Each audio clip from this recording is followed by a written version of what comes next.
I'm Earl Stewart. I welcome you to Earl Stewart on Cars. How to buy, lease, maintain, or repair your car without being ripped off by a car dealer.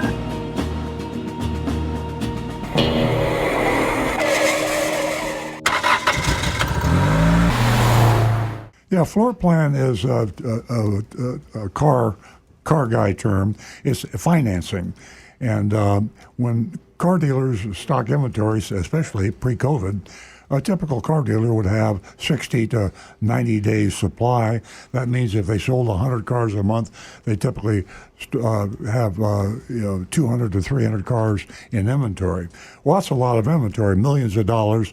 Most car dealers don't have the liquidity, the cash available, so they have to borrow it, and that's called a floor plan. Typically, they borrow it from a captive lender, and by that it means owned by the manufacturer. So a Ford dealer would go to Ford Motor Credit, a Chevrolet dealer would go to General Motors Acceptance Corporation or Ally now, and they typically will give them better interest rates than if they go directly to a bank. But the floor plan costs the interest up until, as I say now, this weird situation with COVID and microchip shortages where the inventories are extremely low.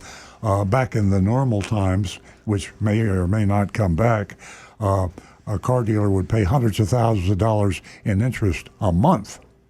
And back in the 70s, when the interest rates went up to 20%, I can remember I was a Pontiac dealer back then, and I can remember the pain of having to write those checks out for hundreds of thousands of dollars every month just to have my Pontiacs on the ground.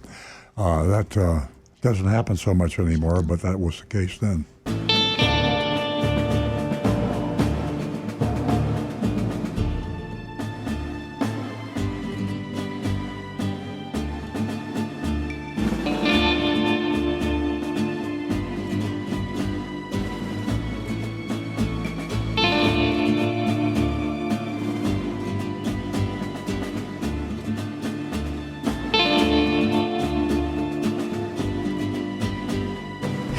Hi, this is Earl Stewart. Thank you for watching this video. If you would like to be notified of new videos that we post to our YouTube channel, simply click on the subscribe button and the bell icon in the lower right-hand side of the screen.